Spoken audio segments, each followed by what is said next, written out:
हो, तिक्त भी हो और कई प्रकार के गुणों से युक्त अन्न खिलाए।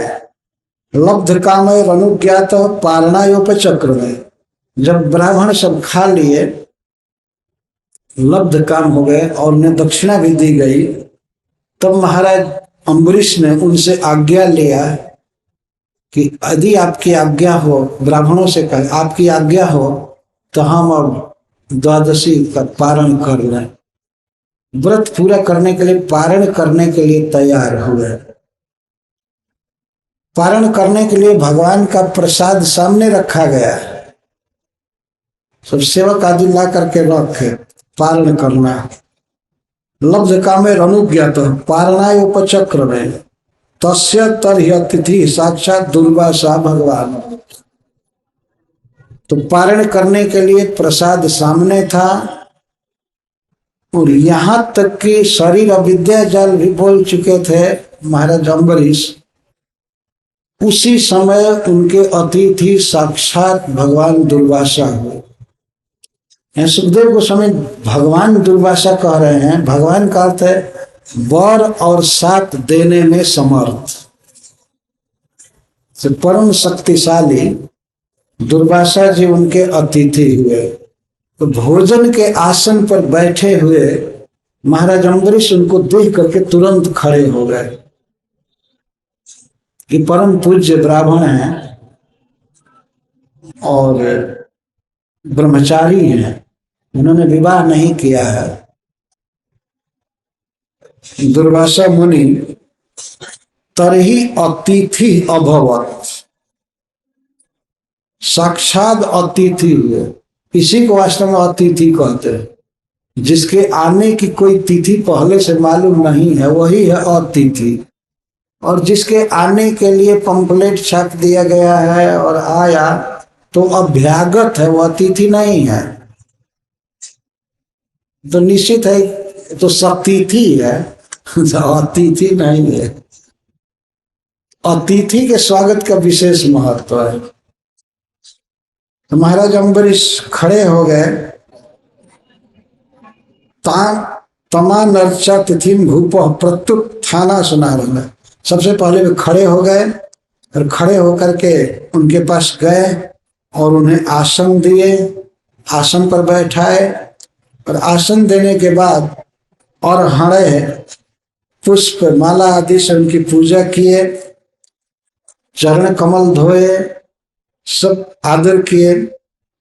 और इसके बाद उन्होंने पाद मूलम उपागत, दुर्वासा मुनि के बिल्कुल चरण में बैठ करके चरण के निकट और प्रार्थना किए। अब व्यवहार आया आहार के लिए कि हे भगवान, अगर प्रसाद का समय हो गया है, आप कृपया प्रसाद ग्रहण कर ले, भोजन कर ले।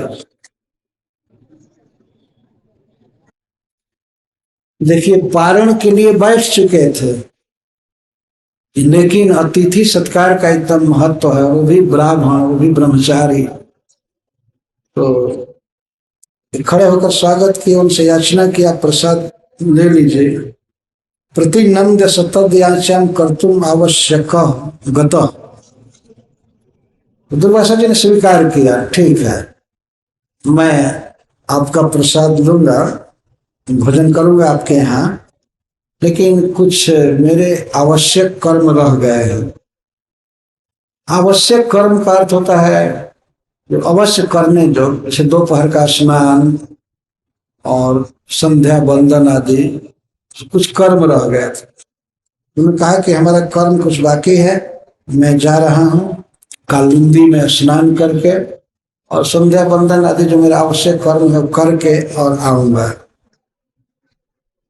तो महाराज अम्बरीश से क्या कहें, उन्होंने कहा ठीक है जैसी आज्ञा।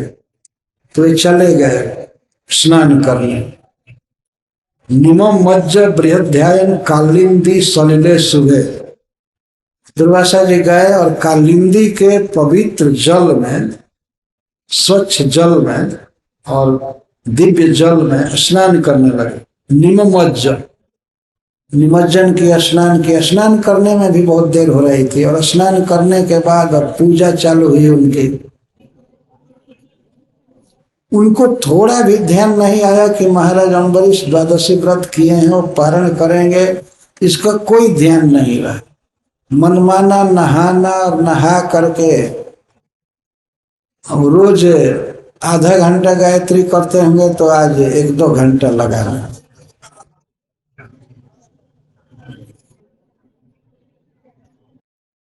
वास्तविक बात आप नहीं जानते हैं, ये शास्त्र में लिखा गया है कि अम्बरीश को तंग करने के लिए एक व्यक्ति इनको भेजा था। एक पुराण में एक कथा है। अम्बरीश महाराज तो बिल्कुल वैसे ही थे, तो उन्होंने कहा ठीक है आप करके आइए। तो उधर देर करने लगे दुर्वासा जी। कालिंदी का निर्मल जल मिला था, उसी में लगे अवगाहन करने। तो कार्तिक का महीना था, इतना देर से नहाने की क्या जरूरत। तो गर्मी का मौसम रहता तो पूरा जल विहार करते, कोई बात नहीं। यहाँ पर वही कार्तिकांत, कार्तिक अंत व्रतांते कार्तिके मास स्नान करने लगे और जप करने लगे जो करना उचित। मुहूर्तार्धा वशिष्टायाम द्वादश्याम पारणम प्रति चिंतयामास धर्मज्ञो द्विजस तद्धर्म संकट। आधा मुहूर्त बाकी रह गया था द्वादशी का पारण करने, इसके बाद द्वादशी बीत गई होती, बीत जाने वाली थी। आधा मुहूर्त, बहुत अल्प समय। महाराज अम्बरीश 1 साल तक व्रत किए थे और ठीक समय पर पारण किए थे, सारा व्रत ठीक हो गया था। एक ही बार अब बाकी थी द्वादशी, साल पूरा होना। अब पारण का समय अब बीतने वाला था, बीत जाता तुरंत। तो चिंतया मास, बड़े चिंता में पड़े। धर्मज्ञ द्विजस धर्म संकट, उस धर्म संकट में वे ब्राह्मणों के साथ, अपने पुरोहित आदि के साथ मिल करके चिंतन करने लगे। पूछे कि हे गुरुजनों, हमें इस समय क्या करना चाहिए। इसको धर्म संकट कहते हैं। क्या धर्म संकट था। ब्राह्मणाति क्रमो दोषो द्वादश्याम जद पारण। सोचने लगे ब्राह्मण को बिना भोजन दिए खा लेना, यह एक दोष है। और यह भी दोष है कि द्वादशी में अपारण, पारण न कर पाना। यदि ये कुछ खाते हैं तो इसका मतलब ब्राह्मण का अपराध हो रहा है, दुर्वासा जी का। और नहीं खाते हैं तो वर्ष भर का किया हुआ द्वादशी वर्ष निष्फल जाता है, पूरा नहीं हो पाता है। तो ब्राह्मणों से परामर्श करने लगे। कुछ ब्राह्मणों ने इनको राय दिया, नहीं आप खाइए, तो साधु इतना मनमाना देरी करेंगे, आप व्रत पूरा कीजिए। कुछ ने कह दिया, लेकिन अम्बरीश महाराज धर्मात्मा थे। यहाँ कहा गया है धर्मज्ञ, धर्म जानते थे। तो क्या किया जाए, क्या किया। तो इन्होंने स्वयं ही कहा ब्राह्मणों से, उन्होंने ये कहा कि प्राहुरभक्षणम विप्रा यसितम नासितम चत्तम। हे ब्राह्मणों, श्रुति कहती है, वेद कहता है कि जल पी लेना भोजन भी है और भोजन नहीं भी है। जल पी लेना भोजन नहीं भी है, इसको नासितम मानते, नाश्ता मानते। नासितम और असितम यहाँ शब्द है। असितम का अर्थ है भोजन, खा लेना। नासितम न असितम नहीं भोजन, मतलब नाश्ता। ये जो नाश्ता शब्द है वास्तव में यही संस्कृत शब्द है। नाश्ता करो मतलब भोजन मत करो, फिर भी कुछ खा लो, ये मतलब हुआ। तो जल पी लेना भोजन भी है, असितम भी है और नासितम भी है, न असितम है। इन्होंने स्वयं वेद के किसी श्लोक को कोट करके कहा।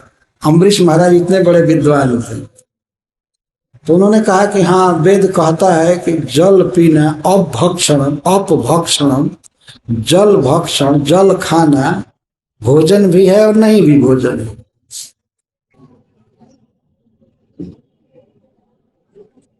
महाराज अम्बरीश बंगाली जैसा बोल रहे हैं। अभक्षणम, जल खाना। बंगाल के लोग जल को खाना कहते हैं, पीना शायद नहीं बोलते हैं। जल खा वो जल खा, तो यहाँ भी अभक्षणम कहा गया है। जल खाना भोजन भी है और नहीं भी भोजन है। तो व्रत पूरा करने के लिए ये भोजन मान लिया जाएगा और ब्राह्मण के सत्कार में माना जाएगा कि हमने भोजन नहीं किया। जल पीना भोजन भी है और नहीं भी भोजन है, तो पारण के लिए भोजन और ब्राह्मण के लिए अभोजन ऐसा मान लिया गया। यह परामर्श किए तो सभी ब्राह्मणों ने, वशिष्ठ आदि गुरुजनों ने, सबने कह दिया ठीक है, ठीक है, आप भगवान का शरणामृत पी लीजिए। अम्बरीश महाराज व्रत की पूर्ति के लिए भगवान का स्मरण करते हुए और भगवान का चरणामृत पी लिए और ऋषि के आगमन की प्रतीक्षा करने लगे। इत्यपः प्रास्य राजर्षि चिंतयन मनसा चितम प्रत्यचष्ट कुरुश्रेष्ठ द्विजा गमन में वत्स। हे कुरुश्रेष्ठ, हे महाराज परीक्षित, इस तरह से अपने गुरु महाराज से और ब्राह्मणों से परामर्श करके अम्बरीश महाराज केवलेन अम्भसा अथ व्रत पारणम करी से सोच करके केवल जल पिए चरणामृत, और उसी से उन्होंने मान लिया कि मैं पारण कर लिया। उन्होंने पहले सोचा, इसीलिए उन्होंने कहा कि मैं पानी पीऊंगा, ये भोजन भी है नहीं भोजन है, यह कह करके और मन में भगवान श्री कृष्ण का चिंतन करते हुए जल पी लिए। कि जानते थे, इस बात को जानते थे कि दुर्वासा जी हो सकता है कुपित हों, फिर भगवान कृष्ण का स्मरण करते हुए पी लिए। व्रत पूर्ति के लिए, भगवान हम पर प्रसन्न हो इसके लिए पी लिए। अचितम मनसा चिंतन, लेकिन प्रत्यचष्ट कुरुश्रेष्ठ द्विजा गमनम एवं, परंतु वे खड़ा होकर के और द्विज के आगमन की ही प्रतीक्षा करते थे, उपेक्षा नहीं किए। ठीक है, पारण कर लिए, चरणामृत पी लिए, लेकिन ब्राह्मण कब आएंगे, उनको खिलाना है, दुर्वासा जी इसी प्रतीक्षा में थे। ये नहीं कि वो सोचे कि अब तो उधर देर करेंगे तब तक मैं अपना ऑफिशियल काम कर लूं, ऐसा नहीं सोचे। एक तो वो भोजन नहीं किए अम्बरीश महाराज, और दूसरे वे द्विज के आगमन की ही प्रतीक्षा करते रहे, खड़े होकर के और हाथ जोड़ करके वो उसी तरफ देख रहे थे, कालिंदी के तरफ, जमुना जी के तरफ, कि कब आएंगे और कब मैं उनको भोजन कराऊंगा। दुर्वासा यमुना कूलात कृतावश्यक आगत, तो जो आवश्यक कार्य था, कृत्य था, उसको करके और श्री दुर्वासा जी यमुना तट से महाराज अम्बरीश के पास आए।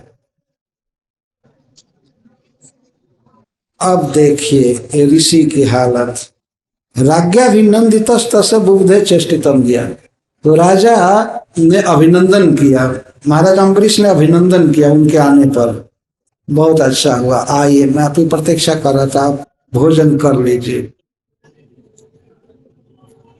दुर्वासा जी का देखो, दुर्वासा जी महाराज अम्बरीश को देखने लगे ध्यान से, बहुत प्रसन्न है। तो उनके चेष्टितम, उनके कर्म को धिया, अपनी बुद्धि से समझ गया। क्या समझ गया? कि इसने खा लिया, ये भोजन कर लिया। क्या भोजन कर लिया? जल पी लिया, तो उसको वो मानने लगे कि भोजन कर लिया। और इतनी भावना होते ही मन्युना प्रचलत गात्र, इतना क्रोध हुआ दुर्वासा जी को, इतना क्रोध हुआ कि उनके सारे शरीर के सारे अंग कांपने लगे क्रोध से।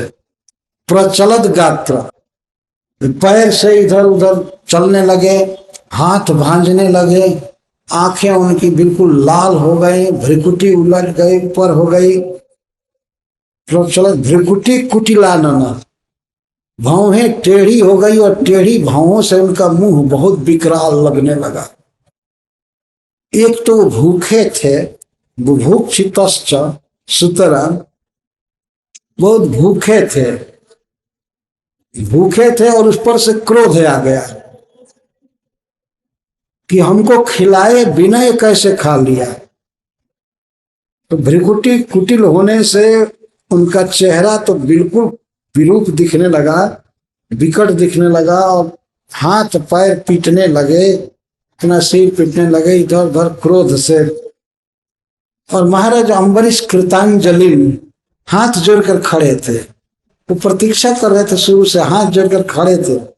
और ऐसे महान भगवत भक्त अम्बरीश महाराज से दुर्वासा जी इस प्रकार बोलने लगे, अहो अस्य नृशंसस्य श्रियोन्मत्तस्य पश्यत धर्म व्यतिक्रम विष्णु अभक्तस्य समानिन। अहो देखो, जब आदमी क्रोध में होता है तो कोई देखे या न देखे वो ऐसे कहता ही है, देखो इसके धर्म व्यतिक्रम को, इसके अधार्मिक व्यवहार को देखो, यह कितना क्रूर है।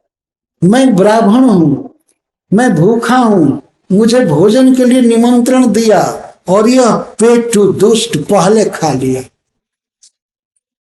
इस तरह से बोलने लगा।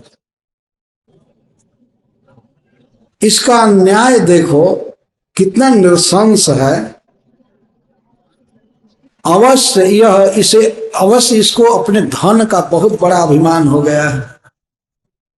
अरे वो धन को तो असत, ये सत्य है ही नहीं ऐसा मान देते, लेकिन दुर्वासा जी कहते हैं ये श्रिया उन्मत्त, ये धन से उन्मत्त हो गया, धन से उन्मत्त हो गया। विष्णु अभक्तस्य, और भक्ति तो इसे छू भी नहीं गई है, भक्ति का नाम और निशान इसमें नहीं है, ये विष्णु का भक्त नहीं है। इस मानिना, यह अपने को बड़ा काबिल मान रहा है, समर्थ मान रहा है, बहुत क्रोध में हो गया। हम लोग क्या उनके क्रोध का ड्रामा करें, वो वैसा कोई कर नहीं सकता वास्तव। बहुत क्रोध में होठ फड़क रहे थे, आंखें नाच रही थी, हाथ पैर पटक रहे थे। इतना बड़ा अन्याय किया। और क्या अन्याय किया, क्या अन्याय किया, मान लीजिए कोई पूछे तो कहते हैं यो माम अतिथिम आयातम आतिथ्येन निमंत्र च अदत्वा भुक्तवांश तस्य सद्यस्ते दर्शये फलम। कहते हैं देखो ये ऐसा है शैतान, मैं ब्राह्मण हूं, तपस्वी हूं, अतिथि हूं, स्वयं आया, निमंत्रण से नहीं, स्वयं मैं आया। अच्छा, आने पर आतिथ्य न निमंत्रण, इसने मुझे निमंत्रण दिया कि आप मेरे पास भोजन कीजिए, मैं इसके आतिथ्य को स्वीकार किया और ये अधम मुझको खिलाए बिना खा लिया। अदत्वा भुक्तवान, मुझे न दे करके और यह खा लिया।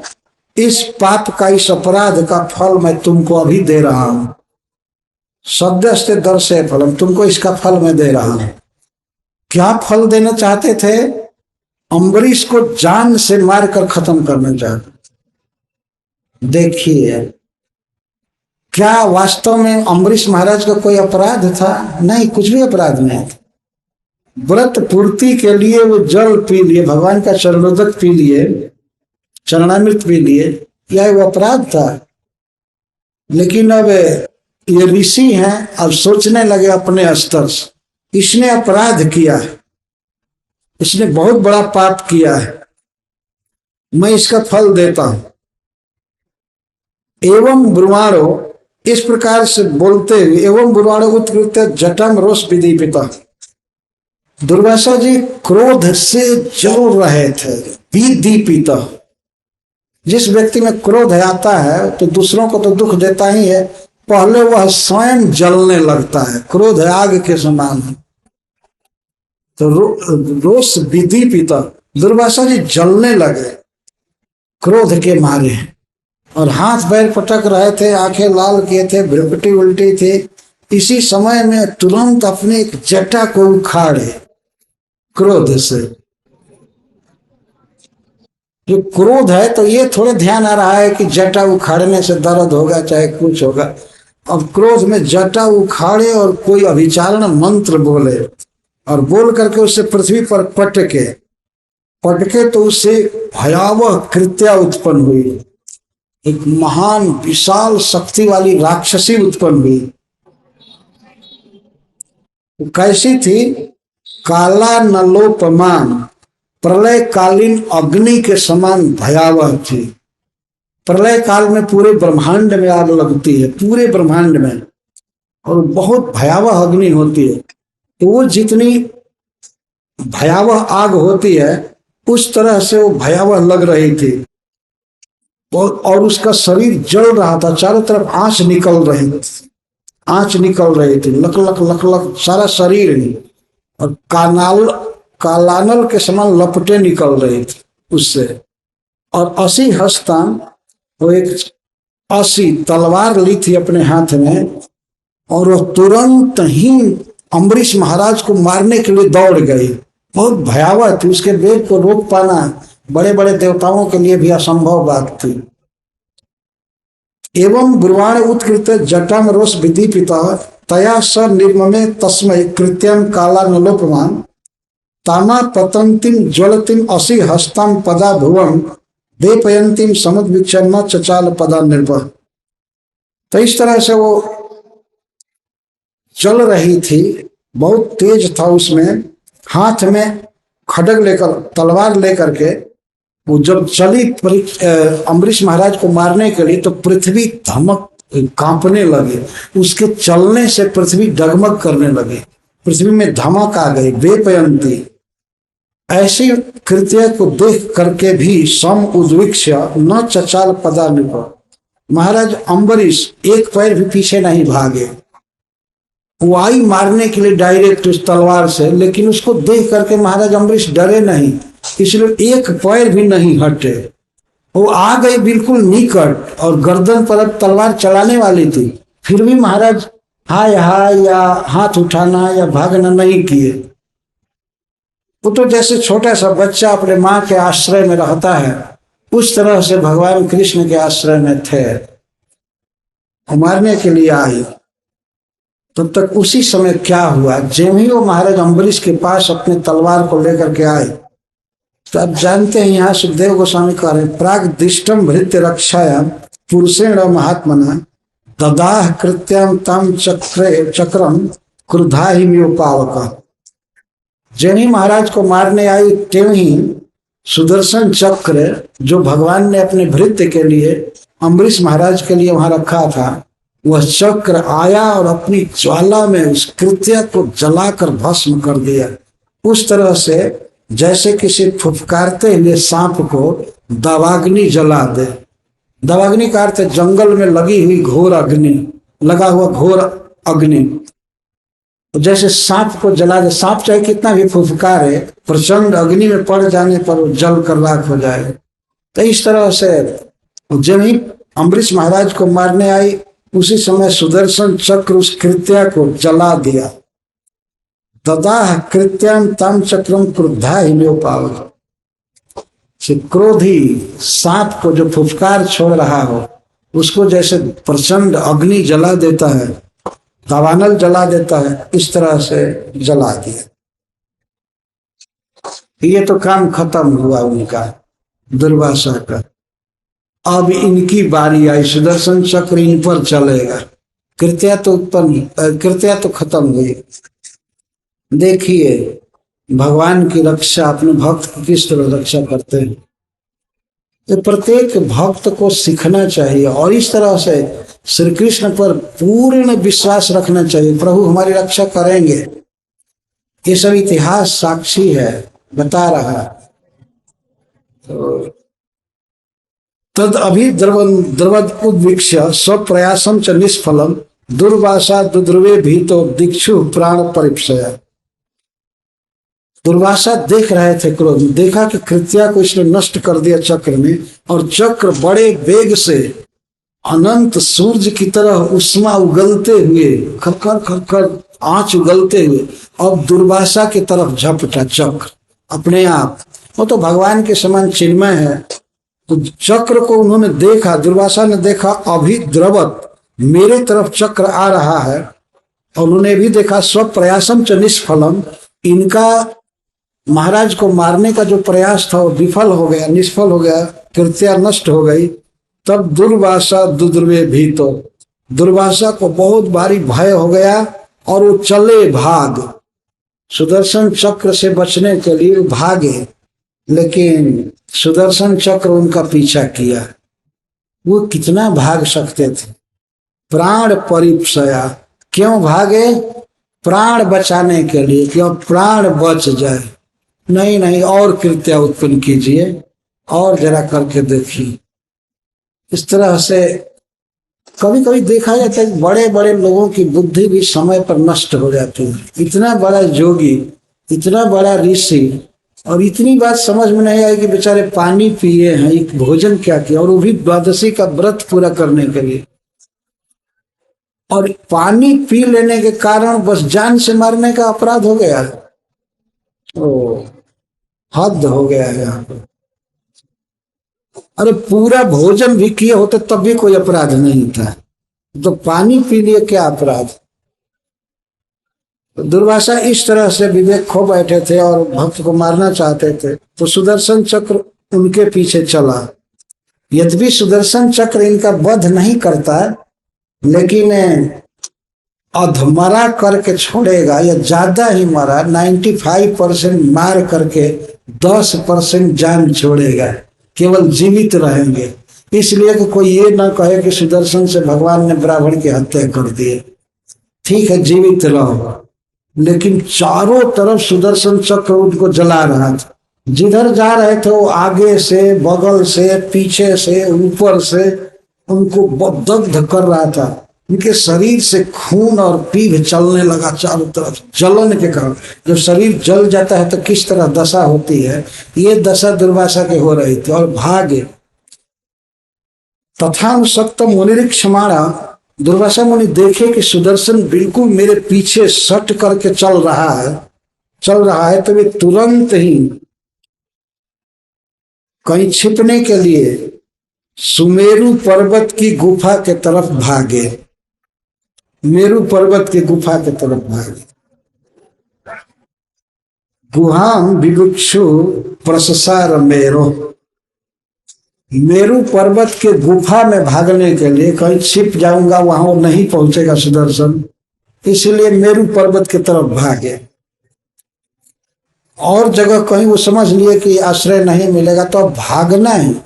वैसे संकट में अब जहां तक भाग सके यही बुद्धि है, नहीं भागने पर तो जला करके वहीं खत्म कर देता है। थोड़ा भाग रहे थे इसीलिए जान बची हुई थी, भाग रहे थे। कहाँ कहाँ भागे? दिशो नभ क्षमां विवरान समुद्रान लोकान सपालान त्रिदिवं गतः सह जतो जतो धावति तत्र तत्र सुदर्शनम दुष्प्रसहं ददर्श। सभी दिशाओं में भागे, 10 दिशाओं में। कभी उत्तर भागते थे, वहां भी जब सुदर्शन जाता था तो उधर से पूरब भागते थे, और पश्चिम भागते थे, दक्षिण, कभी ऊपर, कभी नीचे, कभी इस कोना में, कभी उस कोना में। जहां भी बड़े बड़े दर्रे हैं, बिल है, जैसे तल, अतल, बीतल, सुतल, तरातल, पाताल में भागते थे, वहां भी सुदर्शन चक्र पीछा किया। नभ आकाश जहां तक ऊंचा था सब जगह भागे। क्षमा पृथ्वी में भागे। विवरान, एक तल, अतल, बीतल आदि विवरों में, समुद्रों में धसे, समुद्र में डूब रहे हैं कि मैं ज्वाला से बच जाऊं सुदर्शन के, लेकिन सुदर्शन चक्र समुद्र में घुस करके पानी को ही खौला दिया, चारों तरफ से सींझने लगे, बिल्कुल पकने लगे दुर्वासा। तब समुद्र से निकल करके भागे, समुद्र से भागे। तब लोकाल सपालान लोकान, अब उच्चतर स्वर्गीय लोकों में भागे, लोकों में भागे, और वहां के मालिक इंद्र आदि को जा करके हाथ जोड़े, बचा लो बचा लो बचा लो। फिर वो लोग तो कोई भी सब भगा रहे थे, भागो भागो यहाँ से, हमारा लोक जल जाएगा, तुम भगवान के भक्त को मारने चले थे, दुष्ट कहीं के, तुम हटो हटो, हमारा स्वर्ग नष्ट हो जाएगा, ये सुदर्शन चक्र से हमारा लोक जल जाएगा, तुम भागो यहाँ से।